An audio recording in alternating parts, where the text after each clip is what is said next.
Bueno, la pregunta que nos estamos haciendo precisamente es esta, ¿no? ¿Es una prueba? ¿Es una tentación? ¿Es una disciplina?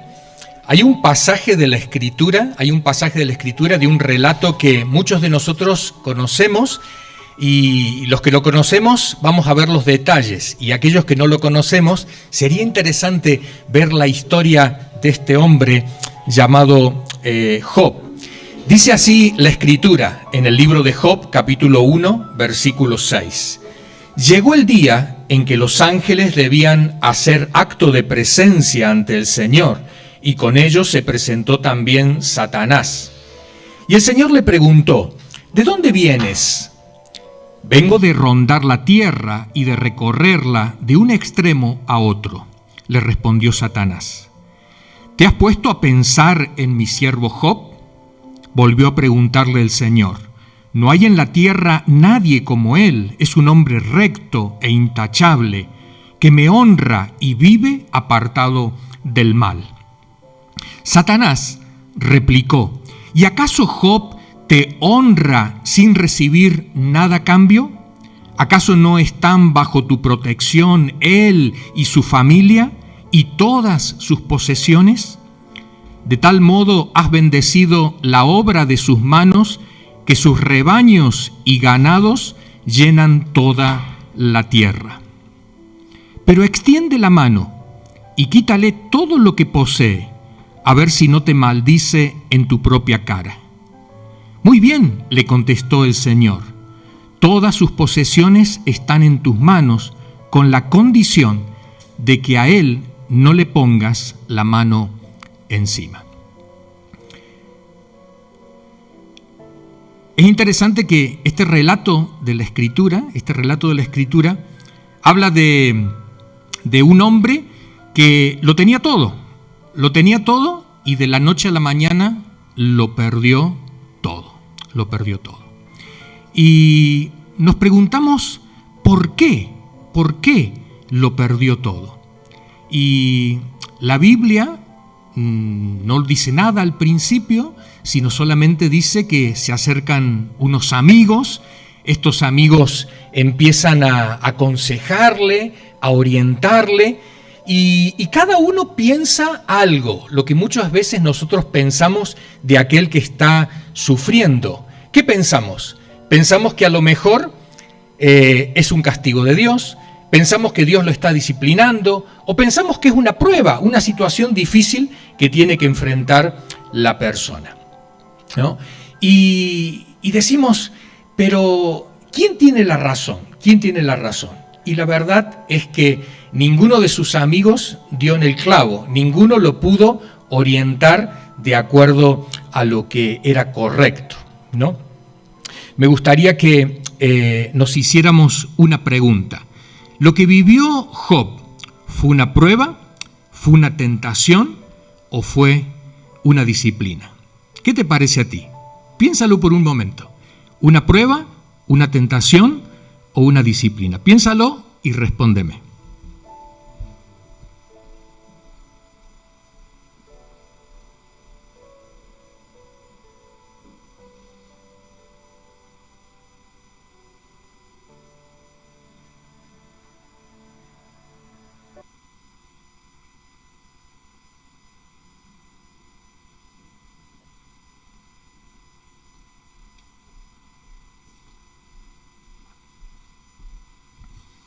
¿Y lo tenemos? ¿Prueba, tentación o disciplina?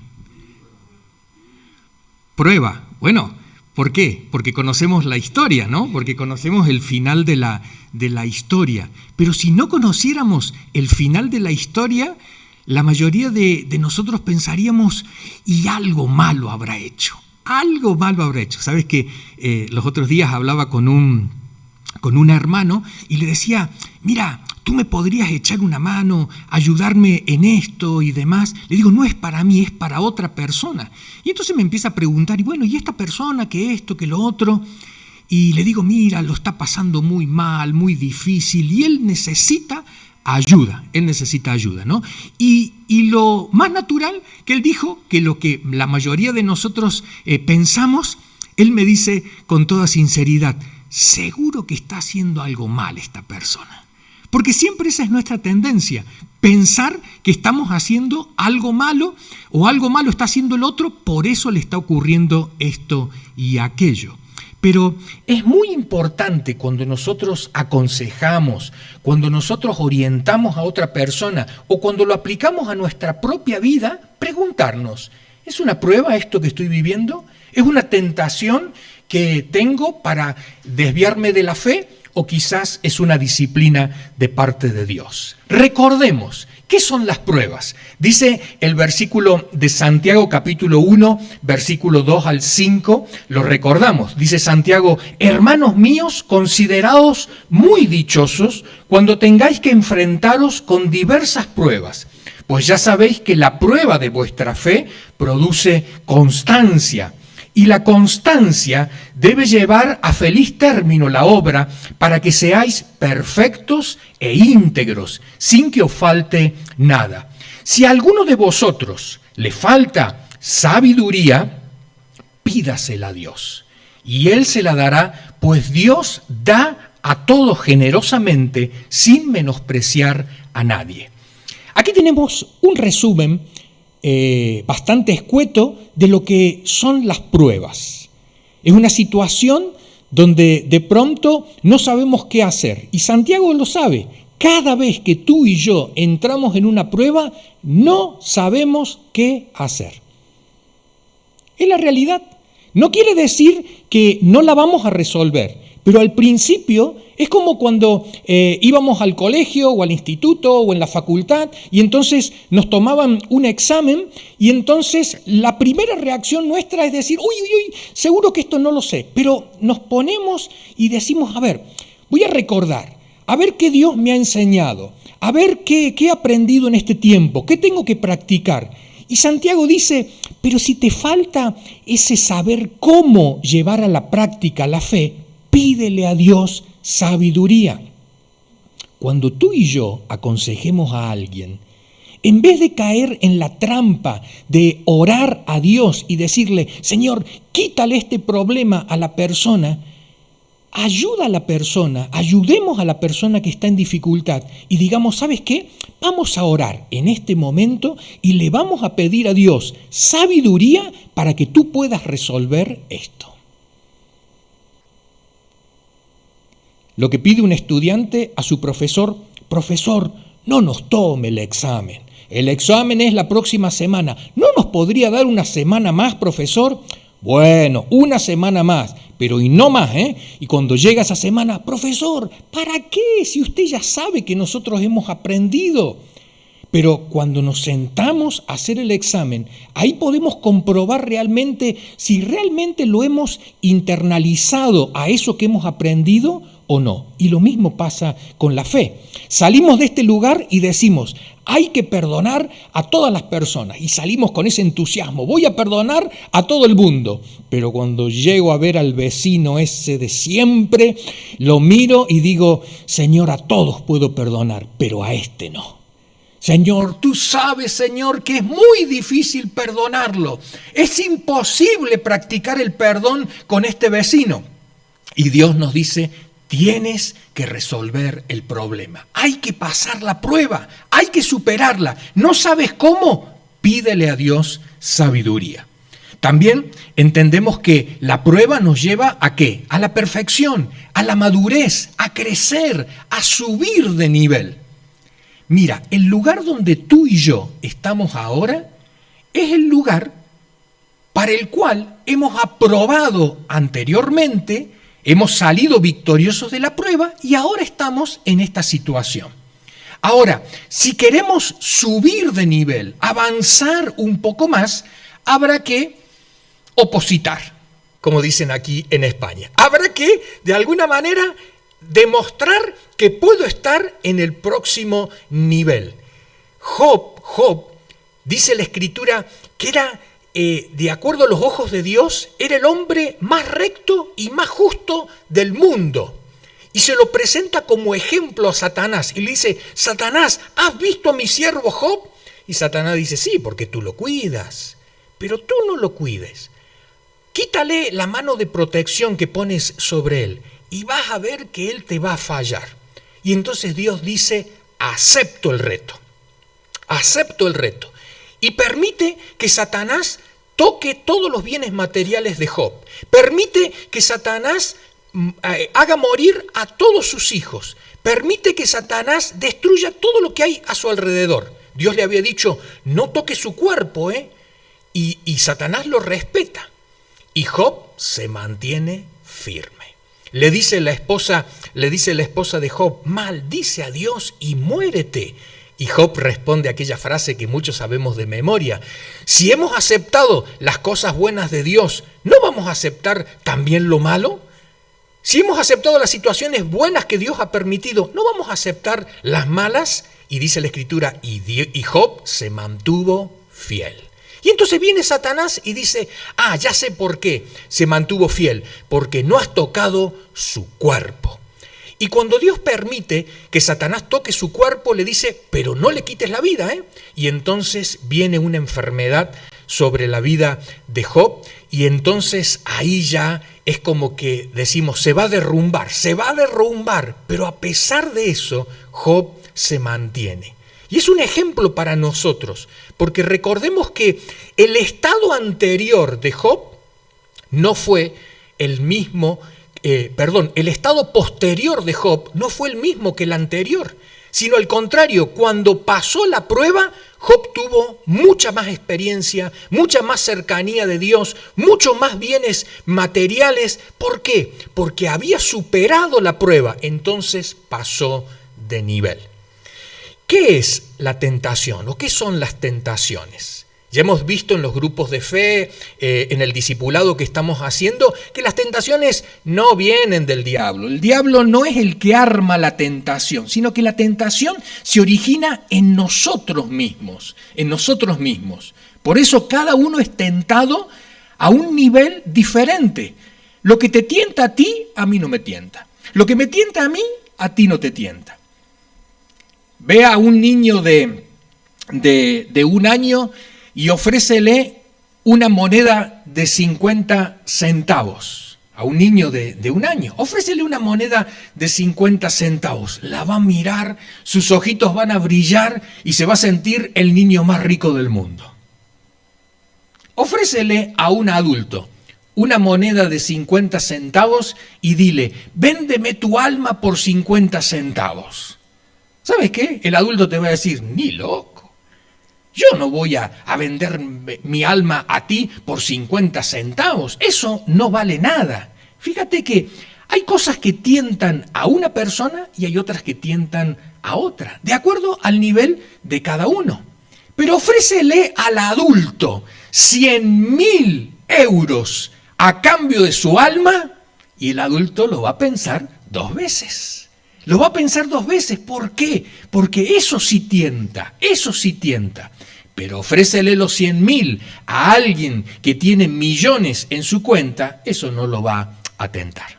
Es por eso que dice la Escritura, 1 Corintios 10:13, y esto es un versículo clave, que para cuando aconsejamos a otra persona, lo tenemos que recordar a nosotros y también a la persona que orientamos. Dice 1 Corintios 10:13, vosotros no habéis sufrido ninguna tentación que no sea común al género humano, pero Dios es fiel y no permitirá que vosotros seáis tentados más allá de lo que podáis aguantar. Más bien, cuando llegue la tentación, Él os dará también una salida a fin de que podáis resistir. La primera cosa que hemos dicho con respecto a las pruebas, viene una persona y nos dice, ora por mí, dile al Señor que me quite esto. No le voy a orar al Señor para que te lo quite. Vamos a orar juntos y nos vamos a poner de acuerdo para que el Señor te dé sabiduría para que puedas vencer en esta prueba. La próxima vez que tú le digas a alguien eso, te va a decir, dejamos de ser amigos. Pero eso es ir de acuerdo a la voluntad de Dios. Eso es ponerse del lado de Dios. y ayudar a la persona. No estamos diciendo que vamos a dejar de ayudar a nuestros hermanos y hermanas, no, pero tenemos que ayudarles a que suban de nivel y la única forma es acompañarles en el momento de prueba, pero pedir a Dios sabiduría para que esta persona pueda vencer. La segunda, en la tentación. Viene la persona y me dice, uy, esta tentación es más fuerte que yo no voy a poder resistir. Y esa es la primera impresión que tenemos todos. ¿Has visto cuando has ido al médico y te ha dicho, mire, usted va a tener que dejar de comer azúcar? ¿Cómo que voy a dejar? No, usted ya no puede comer más azúcar, porque su organismo no lo puede soportar. Así que usted va a tener que controlar el azúcar que consume. Yo no sé si tú has vivido esa experiencia, pero la mayoría de las personas cuando el médico le dice eso, lo primero que dicen, no puede ser, yo no puedo vivir sin esto, todo va a ser insulso para mí, no, yo necesito algo bien saborizado, bien dulce, estoy acostumbrado a esto. La tentación, ¿cuál sería? La tentación es decir, no lo voy a lograr, esto es imposible para mí, pero no es real, no es real. Dice Dios que cada vez que nosotros somos tentados, probados, siempre es de acuerdo al nivel que tenemos, a la capacidad que podemos soportar. Es como cuando hemos hecho un examen en el colegio, en el instituto, en la facultad, y entonces le hemos preguntado al profesor, ¿usted no está tomando temas que son del próximo año? No, te va a decir el profesor, ¿cómo le voy a tomar temas del próximo año si estamos en este año? El próximo año le tomaré otros temas. Los temas que le estoy tomando son los temas que hemos visto y eso es lo que Dios continuamente nos dice. ¿Tú asististe aquel domingo donde predicaron sobre salvación? Sí, Señor. ¿Tú asististe aquel domingo donde predicaron sobre las naturalezas? Sí, Señor. ¿Tú asististe aquel domingo donde predicaron sobre las ordenanzas? Sí, Señor. Vale, ahora hay que hacer la prueba. Hay que hacer la prueba. Hay que ver si realmente tú me crees a mí. Si realmente tú crees que yo te puedo librar de toda situación, que yo te puedo proteger en todo momento, que yo realmente soy tu Señor y Salvador. A ver, vamos a probarlo ahora. A ver si tú estás convencido de esto. Y entonces entramos en la prueba. ¿Qué le decimos a la persona que nos dice, ora por mí para que el Señor me quite esto? Nosotros le tenemos que decir, voy a orar por ti para que el Señor te muestre la salida para que puedas soportar o resistir. Cada vez que viene una prueba o una tentación, en el reverso está la respuesta. En el reverso está la salida. Dios dice la Escritura y le tenemos que creer a la palabra de Dios, que juntamente con la tentación o con la prueba viene la salida, juntamente. O sea, Dios envía las dos cosas juntas.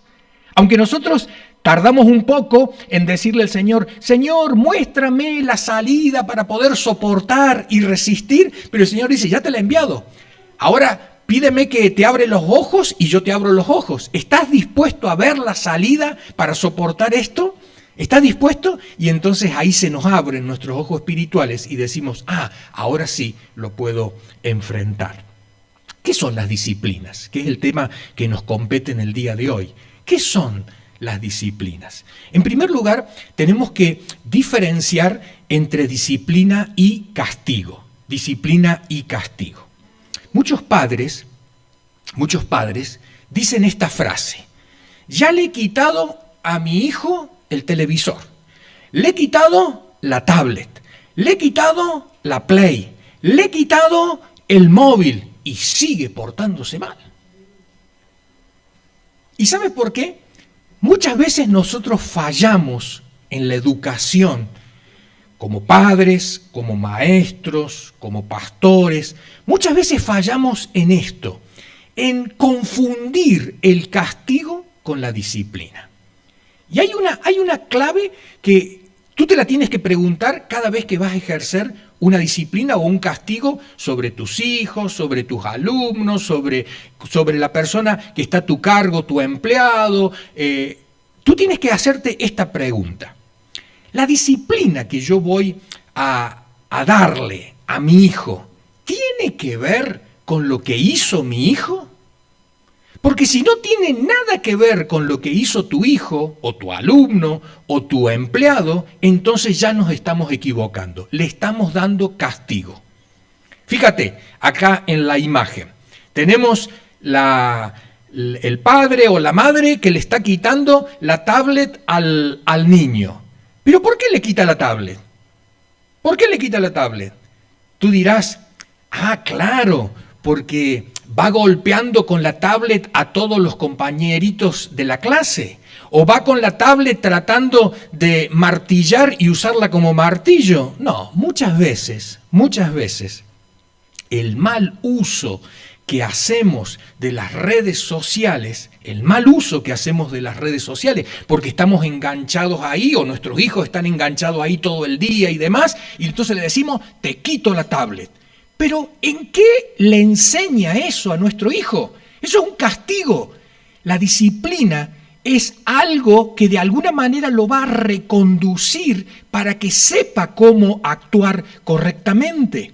Mira, si el problema es que está enganchado todo el día en las redes sociales, entonces tendremos que enseñarle cómo administrar el tiempo para que cuando esté enganchado en las redes sociales, eso no le altere los otros compromisos que tiene durante el día. La disciplina siempre apunta a cambiar a la persona en el área que está fallando, Por eso hay muchas personas, por ejemplo, aquellos que son pedófilos, ¿no?, que han abusado de niños o de menores y están en la cárcel, y cuando salen de la cárcel vuelven a repetir lo mismo. Y uno dice, ¿pero que no aprendieron? Y claro, porque lo único que recibieron fue un castigo.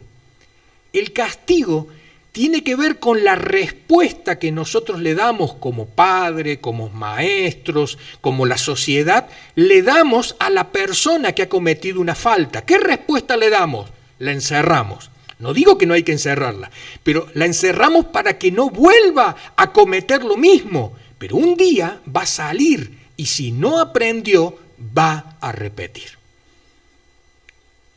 Una madre me decía, ya le he quitado la tablet y el móvil y sigue enganchado en las redes sociales. Y le digo, ¿y cómo hace?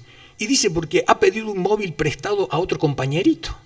Y claro, le digo, ¿te das cuenta? Le digo, le seguirá sacando estos aparatos electrónicos, pero de alguna forma seguirá enganchado a esto. ¿Por qué? Porque le estás castigando y no le estás disciplinando. Disciplinar es separar a una persona para corregirla. Separar para corregir. Acuérdate, separamos, corregimos y vuelve de nuevo. Separamos, corregimos y vuelve de nuevo. Muchas veces en las iglesias ha pasado lo siguiente. Algún hermano ha cometido alguna falta y entonces le han disciplinado en la iglesia. Todos nosotros que venimos de diferentes congregaciones, de diferentes iglesias, algo conocemos de esto, ¿no? Y la típica disciplina es, no vas a tomar la Santa Cena. No vas a tomar la Santa Cena. Entonces tú lo ves ahí a la persona, va pasando el pan y el vino, y entonces no toma. Y decimos, este está disciplinado. Y están los hermanos que se autodisciplinan y dicen, no voy a tomar. Y muchas veces yo les pregunto, ¿y por qué no vas a tomar?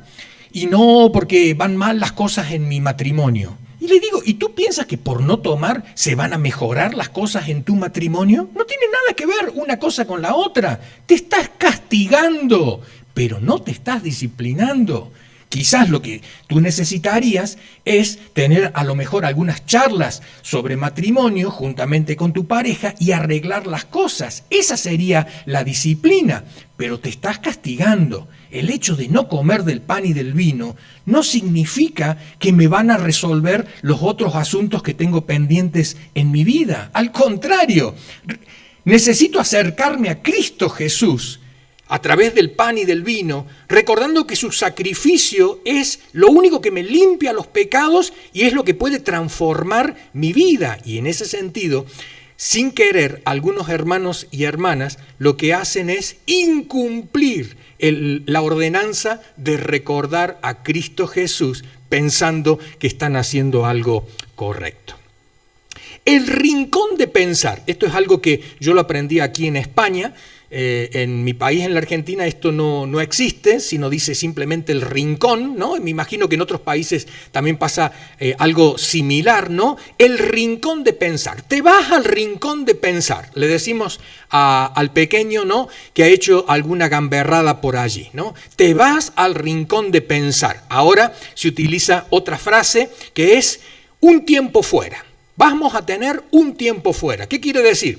Está molestando allí, está haciendo algún problema con otros chicos y demás, entonces tiempo fuera. Tú te vas un rato afuera y una vez que ya estés tranquilo, vuelves nuevamente adentro, ¿no? Este rincón de pensar y tiempo fuera me hace pensar en lo que muchas veces Dios hace con nosotros cuando nos disciplina.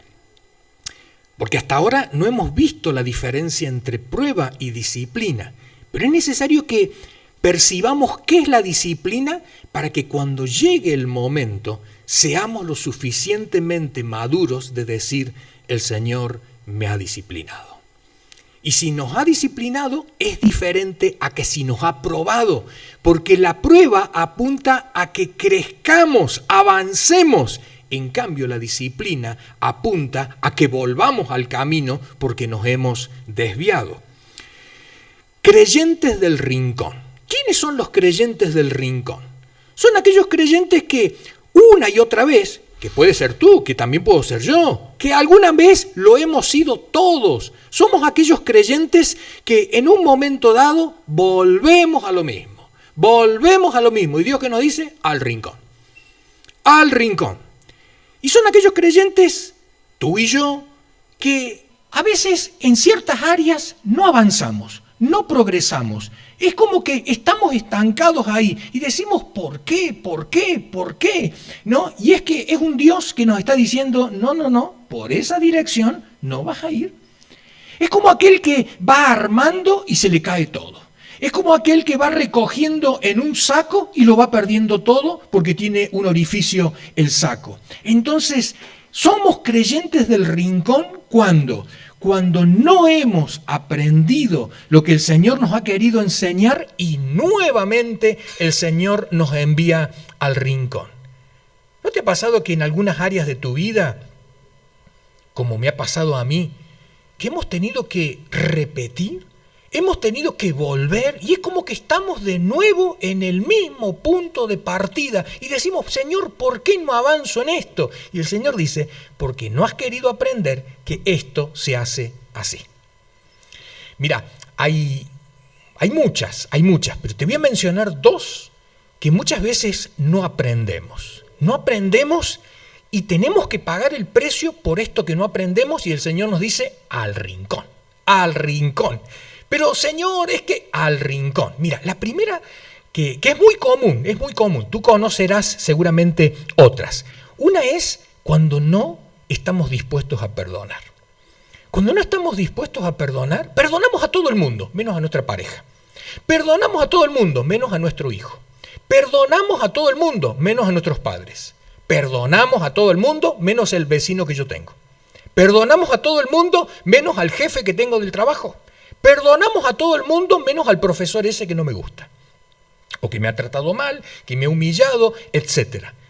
Y el Señor nos dice, mira que lo tienes que hacer, porque te libera, eso te ayuda y te hace subir de nivel. ¿no? Y a veces tenemos que volver a lo mismo, volver a lo mismo, volver a lo mismo. Y el Señor dice, mira, hasta que no perdones, no vas a avanzar, no vas a avanzar.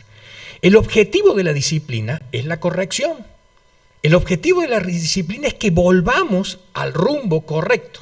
Te menciono otro que es típico de todos nosotros. Cuando le decimos al Señor, no tengo tiempo. Señor, no tengo tiempo. ¿Cómo que no tienes tiempo? Todos los días te doy 24 horas. Sí, Señor, lo que pasa es que tengo esto y esto. Vale, todas cosas que yo te he dado.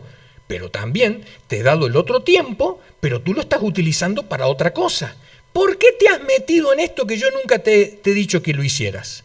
Ah, no, Señor, lo que pasa es que es necesario. Mira, a veces le pedimos al Señor que nos dé A y nosotros le agregamos A, B, C y D. Y nos creemos responsables de todo eso. Y el Señor nos pregunta, ¿y quién te envió? ¿Y quién te dijo que hicieras eso? ¿Por qué? ¿Por qué te estás metiendo en cosas que yo nunca te he enviado? Y al final, ¿qué decimos? No tengo tiempo. No tengo tiempo. Y mira, Dios lo resuelve de una manera fabulosa. Cuando nosotros decimos no tengo tiempo, a mí me ha pasado. Yo le decía al Señor, no tengo tiempo,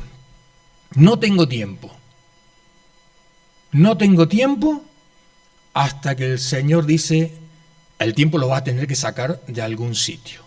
Me desmayé y me desperté en el hospital. Estaba ingresado en el hospital. La primera reacción al despertarme, ¿sabes cuál fue? ¡Uy, mi agenda! ¿Quién se está haciendo cargo de esto y lo otro? ¿No? Y entonces aparece el médico y me dice, ¿cómo se siente? Y le digo, estoy medio dormido y demás. Sí, es el efecto, dice, del medicamento que le hemos dado. Y la primera pregunta, doctor, ¿cuándo me voy a ir? ¿Se va a ir? Después de algunos días. ¿Cómo después de algunos días? Y sí, está en observación. Tenemos que ver por qué usted se ha desmayado. La mañana vi la alternativa de decirle al Señor, Señor, levántame de aquí, Señor, tú sabes, tú me necesitas y demás. Nada, un silencio de parte de Dios. Pasé el primer día y ahí me di cuenta de algo. Esto es una disciplina del Señor. Eugenio, ¿por qué te metiste en tantas cosas que Dios nunca te dijo que te metieras? Y es como que me di cuenta, en esos días que estuve ingresado ahí en el hospital, me di cuenta de que Dios podía hacer su obra sin que yo hiciera o interfiriera en esto y lo otro. Y entonces me humillé delante del Señor y le dije, Señor, hagamos una cosa, borrón y cuenta nueva. Tú dime lo que yo tengo que hacer y te voy a ser obediente en eso. Cuando dije eso, ahí empezó a cambiar un poco mi estado espiritual, porque me empecé a dar cuenta de que estaba pactando con Dios y tenía que ser obediente al compromiso que estaba tomando. Bueno, para hacerla más corta, una vez que regresé a mi casa, todo el mundo me llamó para esto, para lo otro, y dije, lo siento mucho, por ahora no voy a hacer nada de esto, a no ser que el Señor me diga lo que tengo que hacer. Y poco a poco fui retomando algunas actividades y otras las descarté por completo. Recuerdo que antes yo decía, no tengo tiempo.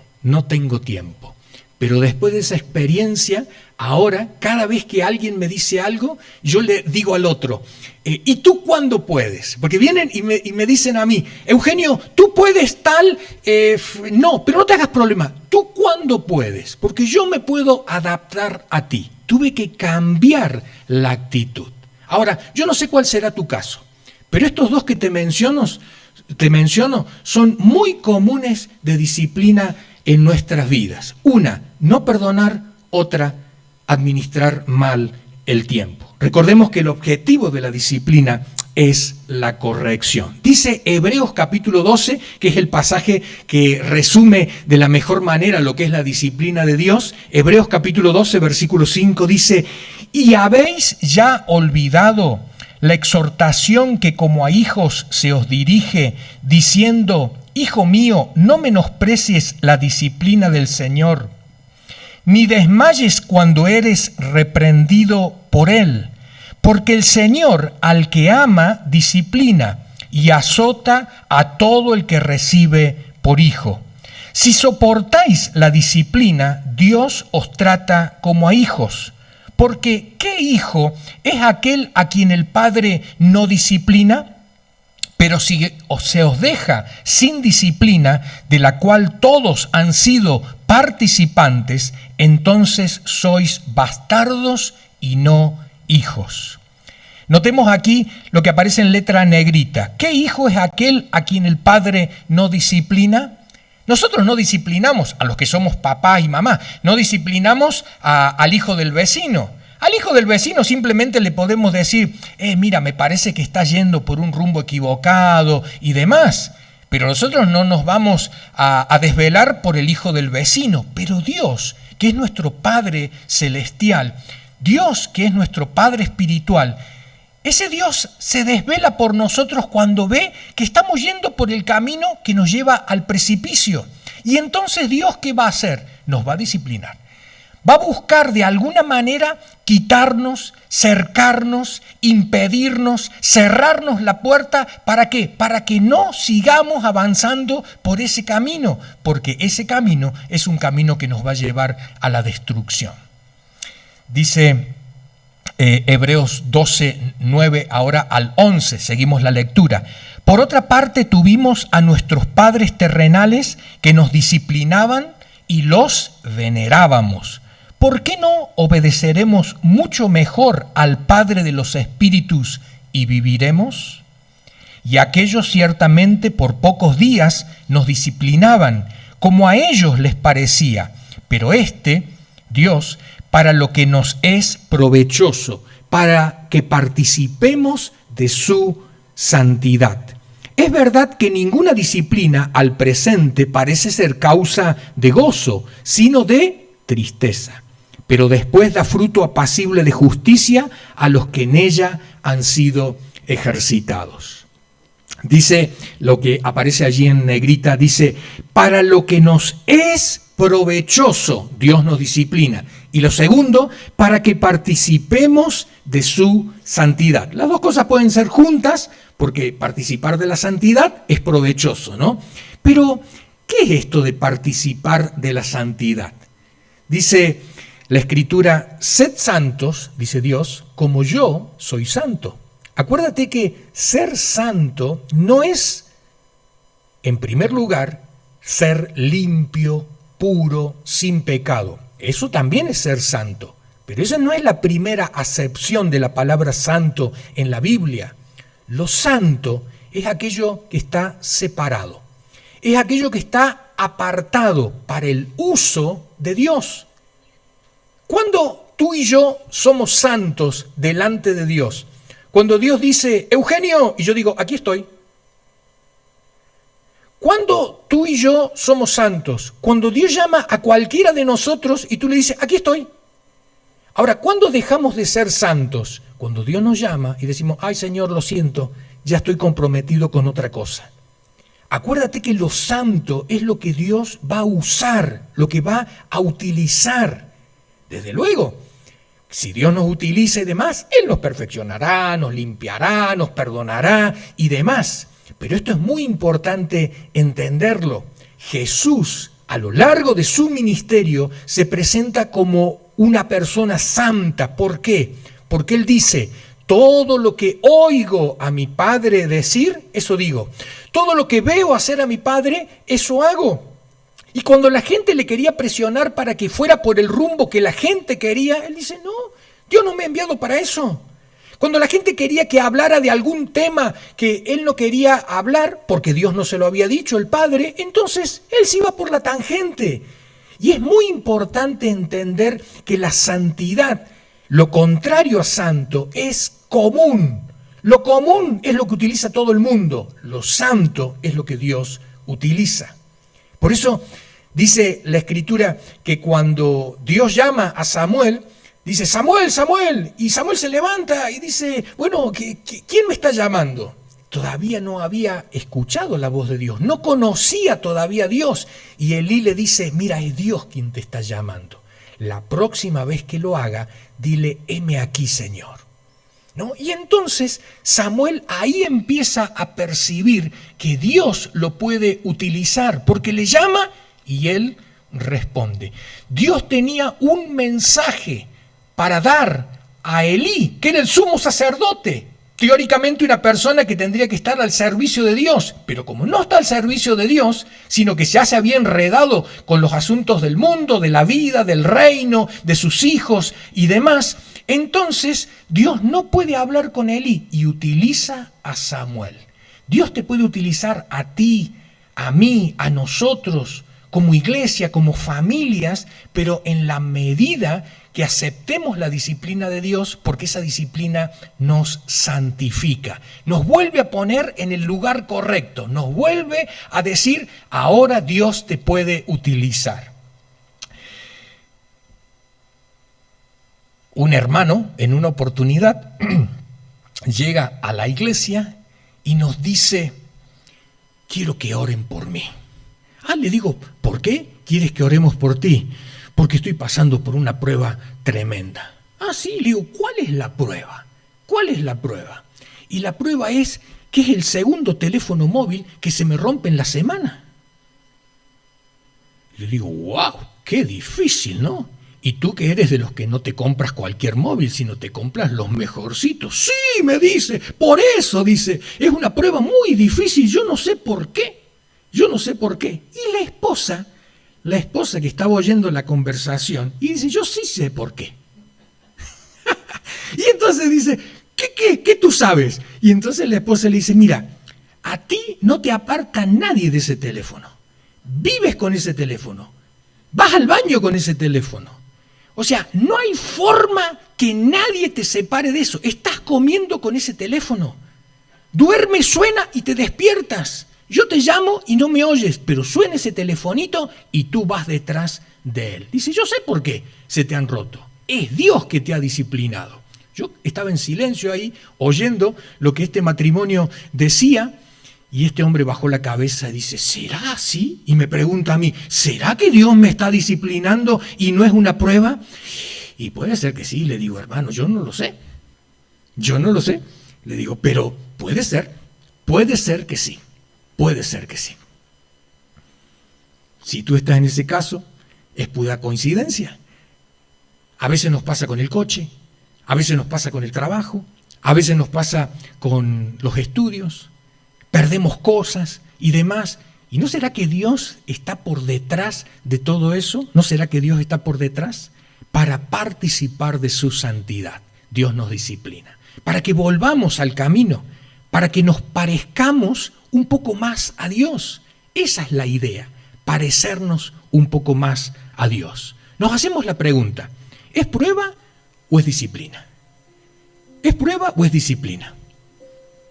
Pregúntate, ¿lo que tú estás viviendo en este momento es una prueba o es una disciplina? ¿Es algo que tienes que soportar, aguantar porque Dios te va a pasar de nivel? ¿O en realidad es Dios que te está diciendo, te has salido del camino, es necesario volver al rumbo correcto? Mira, hay una clave. Las pruebas, dice la Escritura, que se nos pide que las aceptemos con gozo. Y aún más, cuando realmente uno está en el camino del Señor y demás, viene la situación difícil. Y yo he visto muchos hermanos y hermanas que me dicen, Eugenio, es verdad, lo he perdido, pero yo creo que Dios me va a dar más.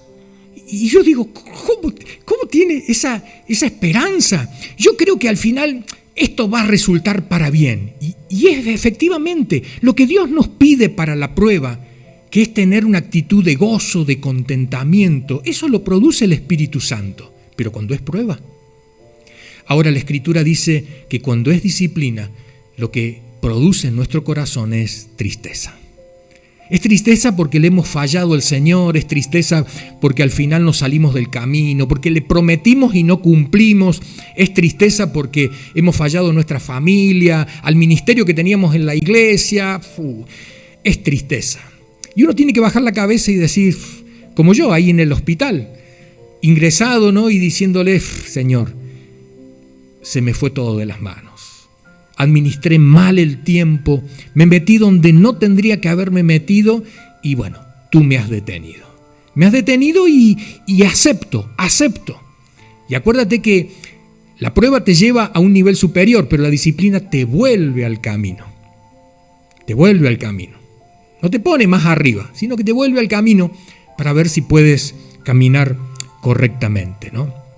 Hay una frase que me gustó hace tiempo y siempre la menciono en este contexto, ¿no? Y es: aprendemos cuando pasamos por el mismo camino sin caernos. ¿Cuándo hemos aprendido? Cuando pasamos por el mismo camino, por la misma situación, por la misma prueba, por la misma tentación, por la misma situación difícil y no nos caemos. Hemos aprendido. Tú y yo podemos decir, ya lo sé, pero es necesario ahora demostrar que realmente hemos aprendido. Volver a pasar por la casa del vecino y saludarlo, a ese que no podíamos perdonar. Volver a tomar contacto con aquel familiar que no podíamos perdonar. Y volver a hablarnos. Volver a administrar el tiempo como Dios quería que lo administráramos. Mira, en el plan de Dios, y esto parece esto sacado fuera del tiempo, ¿no? En el plan de Dios había un día completo que era dedicado al Señor. No una hora, un día completo dedicado al Señor, que era el día del descanso, el día de reposo. Era el día del Señor, que después los cristianos lo practicaron el día domingo, un día completo. Mira, yo no sé cómo tú lo administras, pero te doy una pista. Sería muy bueno que a pesar de que todavía no lo tengas, pero que tú empieces a decir, yo puedo porque tengo tiempo y Dios me ha dicho que durante un día completo se lo tengo que dedicar a Él. Así que, aunque ahora no estoy organizado así, pero voy en ese camino.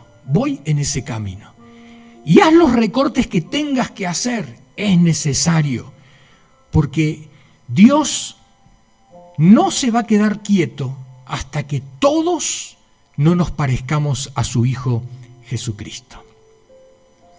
Dice esta frase, que es la que vamos a utilizar para saludarnos: Dios está de tu lado. A pesar de que haya una prueba que sea tan difícil, acuérdate que Dios está de tu lado y te ha dado la salida para que puedas soportar y subir de nivel. A pesar de la tentación que estamos atravesando, que a lo mejor, es imposible que yo lo pueda vencer a esto, acuérdate que Dios está de tu lado. Y Él te va a ayudar, nos va a ayudar a todos, porque el objetivo de Dios es no dejarnos al costado del camino. El objetivo de Dios es que nos parezcamos a su Hijo Jesucristo. El objetivo de Dios es que seamos parecidos a Él. El objetivo de Dios es que seamos como Él. Que la gente cuando nos vea diga, te huelo algo raro. ¿A qué me hueles? No sé, es un aroma diferente. Ah, sí, ya lo sé. Es el aroma de la presencia de Dios. Que cuando la gente te vea a los ojos, a la cara, puede decir, te veo distinto, hay algo diferente. Y tú dices, ¿qué puede ser? Pero después te das cuenta, sí, es lo que le pasaba a Moisés, que cada vez que estaba en la presencia de Dios, su rostro le resplandecía. Y eso es lo que Dios quiere, que todos podamos experimentar esta vivencia. Así que pruebas, tentaciones y disciplina, acuérdate, Dios está de tu lado. Dile a la persona que está a tu lado, a pesar de que no sabes lo que está viviendo, si es prueba, tentación o disciplina, puedes decirle a la persona que está a tu lado, Dios está de tu lado. Yo también le digo aquí a Sebastián, Dios está de tu lado. Dios está de tu lado, Dios está de tu lado. No sé cuál es la dificultad que tú tienes, pero acuérdate que en definitiva Dios te va a ayudar para que puedas salir adelante. Que el Señor nos bendiga.